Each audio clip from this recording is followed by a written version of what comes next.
core whites or whomever they are. That's why I say it's a mystery. Oh. They are, I put it in the textbook, the white supremacists of this planet are the most powerful people on the planet. And they are the most familiar mystery on the planet. What do I mean by familiar mystery? That's a term that I use in the textbook, meaning you're looking at them all the time, but you don't know who they are. That goes to show you how great they are at being magicians. They'll say, in fact, you have white people, and I've sat at meetings where they have said it outright. Oh, I'm not really white, I'm part Indian. I'm part Cherokee. Like Cherokee is a color. Like Creek or Apache is a color. But they will say it with a straight face. And everybody will say, the black people who are present will say, oh, okay, all right, that's different. Rather than say, wait a minute, there's no such thing as part white. Wait a minute. There is no such thing, person, as part white. You're either white or you're not. So who are you, sir? Who are you, ma'am? Don't come to me with that part white. There's no such person as that. It doesn't exist. He or she does not exist. Now, are you trying to confuse me or what? Because there is no such person as what you're talking about. You cannot be part white. It's impossible. And are you saying, he said, well, I didn't say that I was part white. I said that I was part Cherokee Indian, but I'm a white man. More confusion. I know black. See, so in answer to what the gentleman is saying, he's saying he's still confused. You better believe you are. Because I'm explaining to you how they do it. They will say anything, and you will wind up being the only person confused. I know black. So how do you tell who is white and who's not? You have to watch them very closely and see if they, under all circumstances, and that means you have to really watch that individual person, the way they move about in all 9 areas of activity, and see if they can go anywhere and be accepted as white. That's the only criteria you can use in answer to your question, because that's the only criteria I can use. I can say, oh, well, you know, Pedro Gonzalez, I know black. you say that you're a white man. Well, that's what you say, and you might believe that, okay? But I will see how everything works for you or against you when you're around what I would call some sure enough white people. Yes, we need a code for everything. The white supremacists, if people will permit me to use that term, because I'm not going to move from it. I've had all kinds of suggestions down through the decades about, well, stop saying white supremacy. And I'm going to say, no, I'm going to say it because it works. When you actually use it, it works. You may not think that it works, but it works. White people don't like that term, even though they are the ones that gave it to me. I never heard this term, white supremacy, until I heard it from white people. They were bragging about the use of it. But I stick with what they're bragging about, because one thing, it's true, okay?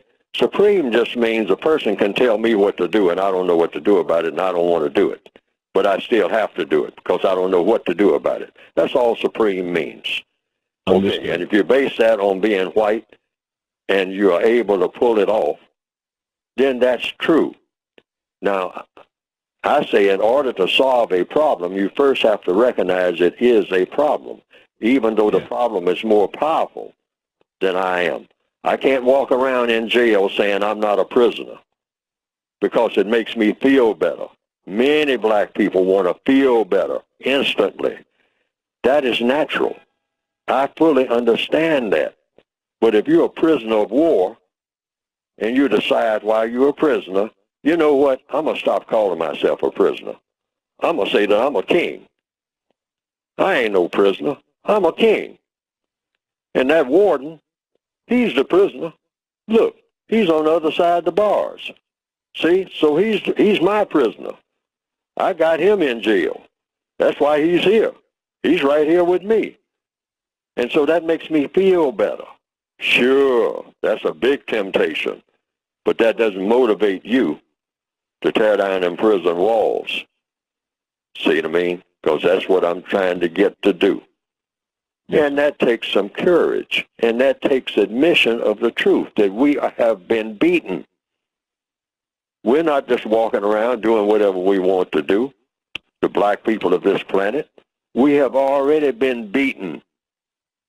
But we need to get some adrenaline going to fight against the thing that has conquered us, because it's what? Evil, and it needs to be replaced. We're not just trying to survive in this system. No, we are trying to dismantle the entire system, or we should be. And anytime that's not our objective, then we have no business doing anything. Well, according to what I've written in the code book, black people are not qualified to celebrate anything. Prisoners are not in a celebratory condition. Black people are prisoners of war. The non-white people of the planet in the system of white supremacy were born in captivity. We're still born in captivity, all of us. Everybody of color on the planet is born in captivity. Captivity to whom? To racist man and racist woman, the white supremacists of this planet. You're born inside of their prison because they dictate what you do in all 9 areas of activity and what you don't do. Economics, education, entertainment, labor, law, politics, religion, sex, and war. They dictate this to all of the non-white people on the planet. Mm-hmm.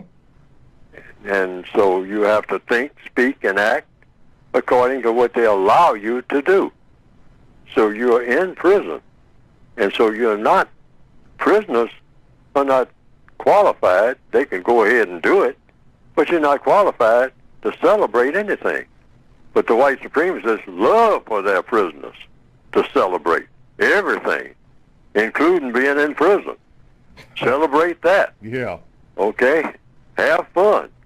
Get out there in the prison yard, and I mean, hey, just turn flips and sing and dance and play banjo. Slaves are always encouraged to do this. To act a fool. Entertain yourselves. Entertain yourselves until you drop. But just be back on that job come Monday. Yeah. All right? Now, some people have said they've seen some cartoons of my work on the Internet that have been presented, and that it pretty well embellishes what I have been trying to say in my textbooks. And to the extent that it does that, well, that has been, from what I understand, some people reported to me, a plus. Because they didn't understand what I had written very well, but when they saw those cartoons that just repeated what I was saying and attaching my name to it, and came right out of the book, the material did, they say that they better understood it. And I can understand that because people are kind of visual, particularly in the year 2021 now, more visual than ever.